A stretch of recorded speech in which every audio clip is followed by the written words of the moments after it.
cuerpo astral es algo vago, un fluido vaporoso, intangible e inmaterial, y como solo son teorizantes, no se les ocurre comprobar, que se estudien dichos señores a Vivekananda para que se enteren de que los cuerpos internos, cuerpo astral, también son materiales. Los gnósticos decimos que nada puede existir, ni aun Dios, sin el auxilio de la materia. El cuerpo astral también es material y es un organismo tan denso como el físico. Por el hecho de que la materia en última instancia se reduzca a energía, por ello no se va a negar cuando pase a dicho estado, si con nuestro sentido de la vista no lo podemos ver, es porque pertenece a la cuarta dimensión, y nuestros ojos físicos no sirven para ver el astral hasta tanto que los hagamos aptos o que nos metamos en el mundo astral con nuestro cuerpo físico. El organismo astral es tan denso como el físico, pero pertenece a otro departamento del reino. El cuerpo astral es muchísimo más sensitivo que el cuerpo físico.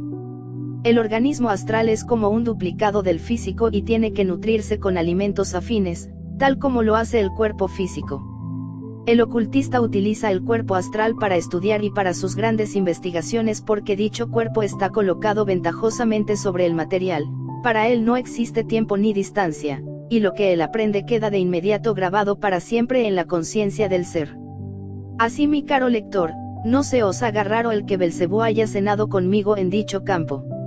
Varias veces había yo llamado la atención al íntimo de Bel para que hiciera algo por su alma, pero la contestación de su íntimo era: no puedo, no me obedece, mucho he luchado, pero es imposible.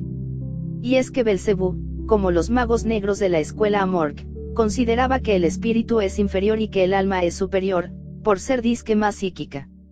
Belcebú, al igual que los discípulos de la escuela Amorc, estaba convencido de que el guardián del umbral era su yo superior.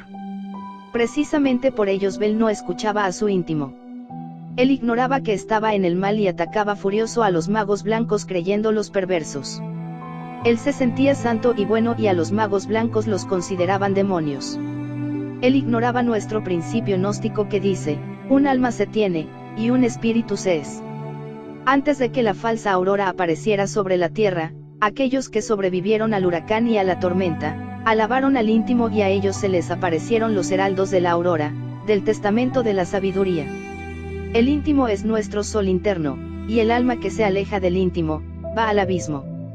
El espíritu es nuestro yo superior, y el alma que se aleje de su espíritu, se desintegra, esa es la muerte segunda.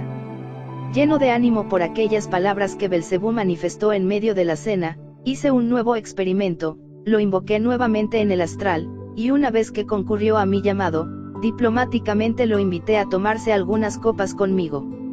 Belcebú alegre y feliz aceptó mi invitación, y conforme caminábamos por el plano astral, le iba yo cambiando la vibración, hasta que al fin lo saqué del plano astral y lo llevé al plano de conciencia más divino del cosmos.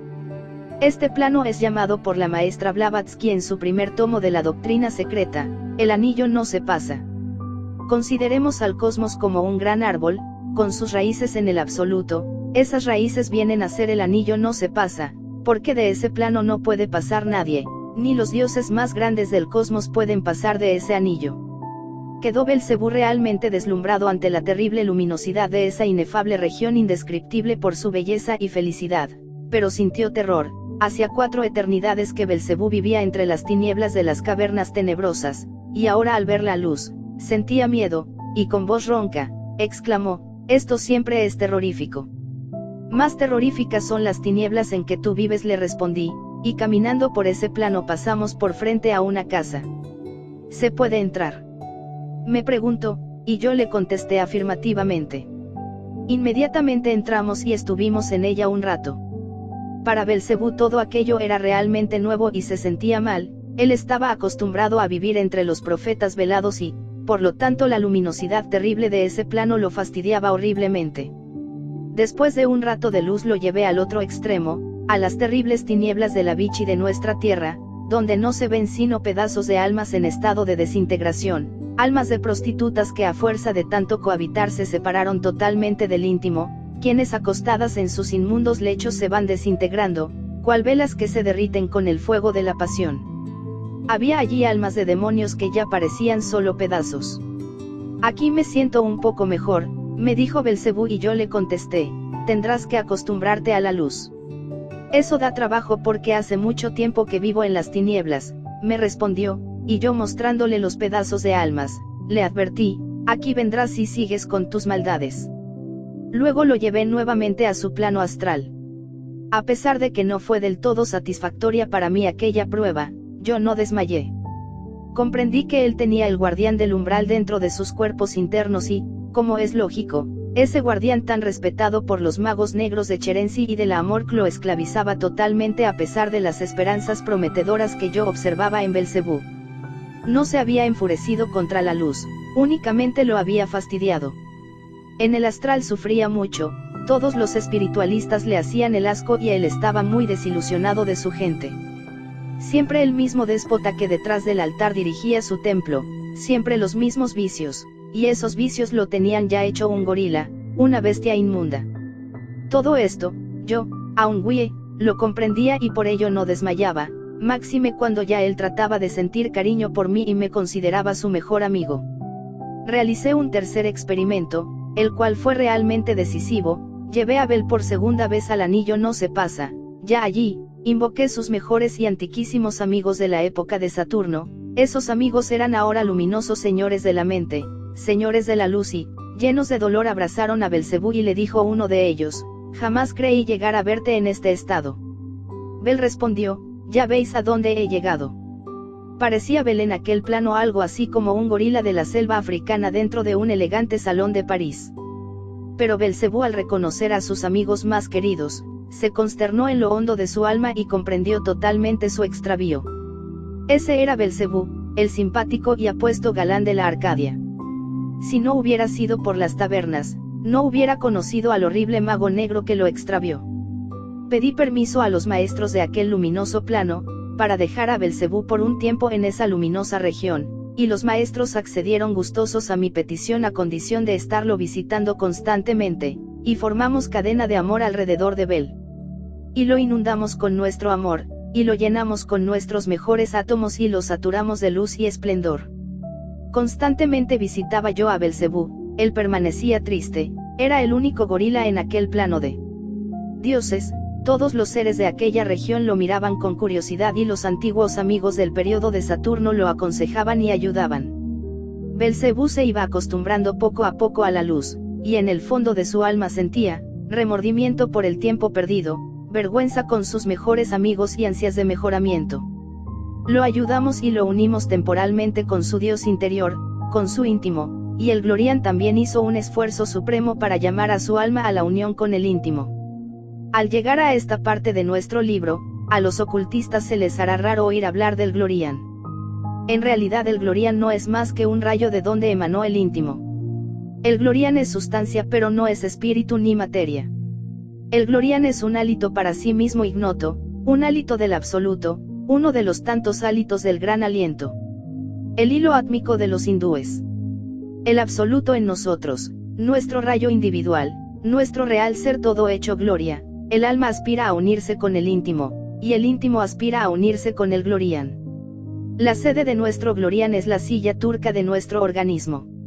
La silla turca está formada por las vértebras cervicales de nuestra columna espinal, ahí tiene el Glorian sus átomos de plata, y al unirse Bel con su Glorian brillaba la luz blanca del Glorian con todo su esplendor en esa parte de su organismo astral. La momentánea fusión con el íntimo le quitó la horrible apariencia de gorila, y vestido con las vestiduras del íntimo tomó la presencia del simpático joven de la Arcadia. No debemos olvidar que los átomos del Glorian son de plata y que el Santo Grial es de plata y no de oro como pretenden algunos rosacrucistas, y el cáliz que llevan sobre la capucha de su frente los iniciados del dios Sirio, es de plata. Cualquier chela que visite la iglesia trascendida de la estrella Sirio, se convencerá de mi afirmación. En Belcebú se producía una gran revolución interior, una noche, la más quieta, la más callada, hice unos experimentos de teurgia que fueron realmente decisivos. Proyecté para Bel, sobre el escenario cósmico, algunas escenas de los archivos acásicos. Allí aparecían aquellas primitivas épocas del periodo de Saturno, cuando aún Belcebú era un hombre bueno y sencillo, cuando todavía no había cogido vicios, cuando aún no era amigo de lupanares ni tabernas. Aquellas escenas se deslizaban todas en sucesivo orden, y Belcebú las contemplaba silencioso. Luego aparecieron las tabernas y las fiestecitas y las noches de vela, y vinieron los lupanares y la orgía. Belcebú, lleno de terrible emoción interna, contemplaba aquellas antiquísimas escenas y recordaba sus errores. Estaba en presencia de las primitivas causas que lo habían conducido a su actual estado. Una verdadera revolución de Bel estaba en actividad. Se revolucionaba Bel contra el odio, contra el egoísmo, contra los vicios, contra la fornicación, contra la ira, contra el crimen, etc. De pronto surge dentro de la escena algo tétrico y horrible. Este ser era un horrible demonio, vestido con túnica negra, y en sus orejas llevaba 2 aretes. Los ojos de semejante demonio se brotaban hacia afuera, y lo envolvía una atmósfera de profundas tinieblas. Belcebú se quedó atónito contemplándolo. Era su antiquísimo maestro, era el horrible mago negro que con sus claves maravillosas lo sacaba siempre triunfal en el vicio del juego, era el horrible demonio que lo condujo a la primera iniciación negra. Fue quien lo esclavizó del guardián del umbral en aquel antiquísimo templo tenebroso, donde pasó el primer ritual que hoy en día pasan los magos negros de la Escuela Amorth de California. Sonriente se acercó el siniestro personaje a Bel para saludarlo, y Belcebú, como atraído por un hechizo hipnótico, quiso acercarse para corresponder el saludo, pero se detuvo. Un gesto de rebeldía surgió en el fondo de su alma y exclamó heroicamente: no te saludo, nada quiero contigo, tú eres el culpable de que yo esté en este estado. Entonces el siniestro personaje respondió con una voz muy ronca, que parecía emanar del fondo de los siglos, y de la profundidad de las cavernas tenebrosas. Este es el pago que dais a mis servicios. Ya no te acuerdas de mis sacrificios. Ya no te acuerdas de las enseñanzas que yo te di. Te estáis dejando llevar por el camino malo. Pero Belcebú respondió lleno de energía: no quiero escucharte, tú eres el culpable de que yo esté en este estado, los favores recibidos, creo habértelos pagado. Entonces yo conjuré al siniestro personaje para que se retirara, y el mago negro se retiró con sus profundas tinieblas. Pareció hundirse en el abismo. Esta fue una prueba para Bel y salió bien de la prueba. Bel se revolucionó contra la magia negra. Un gesto de rebeldía estallaba en el fondo de su alma. Y después que hube proyectado estos archivos acásicos en la atmósfera, para que Bel los contemplara, los maestros y mis discípulos hicimos cadenas de amor para irradiar luz a Belcebú. Luego proyecté para Bel, y en forma de cuadros, el porvenir que le aguardaba si seguía el camino negro. Aparecían cuadros donde se veía a Belcebú feliz en las tabernas, entregado a todos los vicios de la tierra. Por último aparecía el crepúsculo de la noche cósmica, los mares desbordados sobre la tierra, todo ruinas y hielo, y allá en una playa arrojado un pedazo de la cabeza con su pecho y brazos del que antes había sido Belcebú. Una vez terminado este cuadro le dije: he aquí el porvenir que te aguarda si sigues el camino negro. Luego le proyecté en cuadros el porvenir que le aguardaba si seguía el camino de la magia blanca. En esos cuadros se veía a Belcebú ya unido con su íntimo, vestido con la túnica del maestro, con su capa larga de hierofante y su cetro de poder. Aparecía un luminoso jardín y Belcebú se paseaba en él como un dios omnipotente y celestial. Este es el porvenir que te aguarda si sigues el camino de la magia blanca. Resuélvete ahora mismo: ¿sigues con la magia blanca, o continúas por el camino negro? Belcebú contestó: sigo con la magia blanca. Su contestación fue firme, y Belcebú cayó de rodillas llorando como un niño, levantó sus ojos al cielo, juntó sus manos sobre el pecho, y entre lágrimas y sollozos oró al cielo. Un demonio arrepentido, brillaban los cuernos de su frente, como si quisieran ya desvanecerse con la luz. Los hermanos mayores lo abrazaban con lágrimas en los ojos, todos se regocijaban entre sí, y una marcha triunfal y deliciosa con sus inefables melodías en los cielos estrellados de Uranie. Y es que hay más alegría en el cielo, por un pecador que se arrepiente, que por 1000 justos que no necesitan de arrepentimiento. Luego de rodillas me postré ante el jerarca más poderoso del cosmos, llamado por los tibetanos la Madre de Misericordia, o la voz melodiosa Oe. Ese es el único engendrado, el gran verbo universal de vida, cuyo cuerpo son todos los sonidos que se producen en el infinito. Su belleza es inefable, lleva una corona de 3 picos, y su larguísima capa es llevada por los Elohim. Ellos llevan la larga cola de su capa. y rogué al único engendrado que tuviera a Belcebú junto para que